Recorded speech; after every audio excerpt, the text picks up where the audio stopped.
अस्सलाम वालेकुम। पाकिस्तान में रहते हुए हमारा ध्यान लीगल सिस्टम पे बहुत कम होता है और लीगल सिस्टम समझना बहुत ज़रूरी है क्योंकि बेसिक नो हाउ होनी चाहिए हर बंदे को, ताकि कल कोई बात हो रही हो तो आपको पता तो हो, और ये जनरल नॉलेज के लिए भी ज़रूरी होता है। तो इस वजह से मैंने सोचा कि लॉ के मुतालिक थोड़ा-सा बता दिया जाए और एक वीडियो बना दी जाए कि जिसके थ्रू लोगों को आगाह कर दिया जाए। जितना मुझे पता है उससे मैं आपको बताऊँ। तो सबसे पहले हम स्टार्ट करते हैं कि लॉ क्या होता है। लॉ ऐसे रूल्स को कहते हैं कि जो किसी भी स्टेट में इन्फोर्स्ड होते हैं और जिसके मुताबिक लोगों को अमल करने का कहा जाता है, कि एक कंसिस्टेंसी रहे और लोगों को पता हो क्या करना है क्या नहीं करना। तो जिस रूल्स के तहत लोग अपनी ज़िंदगी गुजारते हैं उसको लॉ कहते हैं।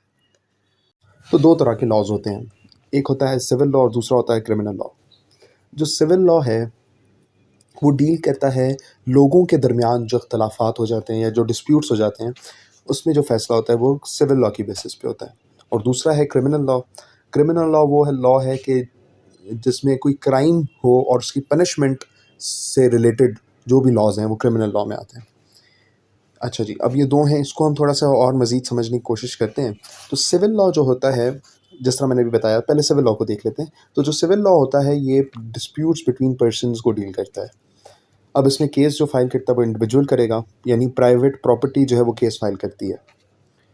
इसमें जो गिल्टी है, यानी जो सज़ा सुनाई जाती है, बेसिस ऑफ प्रोबेबिलिटी पे होती है। यानी अगर कोई एक बंदा जिसके पास 51% सबूत हैं दूसरे के ख़िलाफ़, और दूसरा बंदा जिसके पास 49% सबूत हैं दूसरे के ख़िलाफ़, तो जिसके पास 51% है वो जीत जाएगा, क्योंकि बेसिस ऑफ उसके पास परसेंटेज ज़्यादा है सबूत की।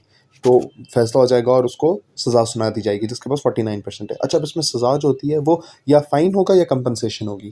इसमें जेल या इम्प्रिजमेंट नहीं हो सकती है, क्योंकि क्रिमिनल लॉ नहीं है, सिविल केस है। ठीक है जी। और इसमें इम्प्रिजमेंट भी नहीं होती है और कोई भी फांसी वगैरह नहीं हो सकती है इस केस में, सिविल लॉ में। अच्छा, अब सिविल लॉ की एग्जांपल्स देख लेते हैं कि कौन कौन सी टाइप के केसेस हैं जो सिविल लॉ के अंडर फॉल करते हैं। तो बिजनेस या मर्केंटाइल लॉ जो होता है वो सिविल लॉ की एक बहुत अच्छी एग्जांपल है। इसके अलावा प्रॉपर्टी डिस्प्यूट्स जो होते हैं उनको हल किया जाता है सिविल लॉ के ज़रिए। फैमिली लॉज यानी डिवोर्स प्रोसीडिंग्स और चाइल्ड कस्टडी की जो प्रोसीडिंग्स होती हैं, ये सिविल लॉ में आ जाता है। अगर कोई एम्प्लॉयर जाकर अपने एम्प्लॉई पे केस कर दे या कोई एम्प्लॉई अपने एम्प्लॉयर पे केस कर दे, तो ये एम्प्लॉयमेंट केसेस जो होते हैं ये भी सिविल लॉ का हिस्सा होते हैं। इसके अलावा लॉ ऑफ टॉर्ट, ये भी एक सिविल लॉ की एग्जांपल है। लॉ ऑफ टॉर्ट ये होता है कि अगर कोई बंदा मुझे खिलाफ किस तरह की बात करे जो सच ना हो और मेरी बदनामी इंटेंडेड हो, तो मैं उस पर डिफेमेशन का केस कर सकता हूँ। इसको उर्दू में हद के इज़्ज़त का दावा कहते हैं। और इसकी एक अच्छी एग्जांपल अभी वो है जो अली ज़फ़र ने मीशा शफ़ी पे किया था थोड़े टाइम पहले केस। वो लॉ ऑफ डिफेमेशन सॉरी के अंडर आता है, सॉरी सिविल लॉ में क्लेम ऑफ डिफेमेशन कहते हैं उसको, डिफेमेशन ऑफ कैरेक्टर। ठीक है। अच्छा, अब सेकंड टाइप है क्रिमिनल लॉ।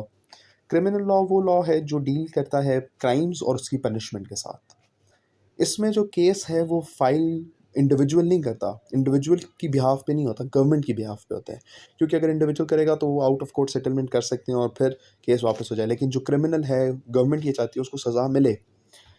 अगर उसको सज़ा नहीं मिलेगी तो क्राइम बढ़ेंगे, तो उसको सज़ा मिले इस वजह से ये केस जो है वो गवर्नमेंट की बिहाफ पे फाइल होता है, ताकि कोई आउट ऑफ कोर्ट सेटलमेंट ना हो सके।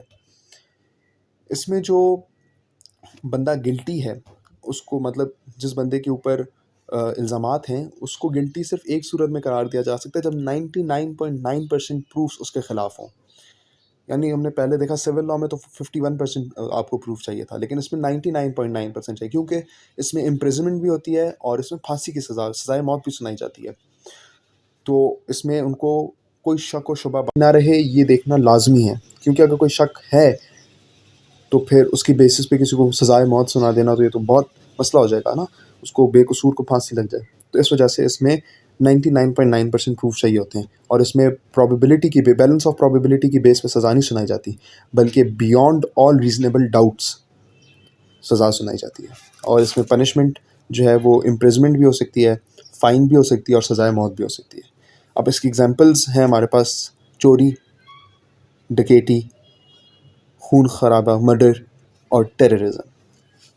तो आज की वीडियो को यहाँ पे ख़त्म करते हैं। Thanks for watching. अल्लाह हाफ़िज़।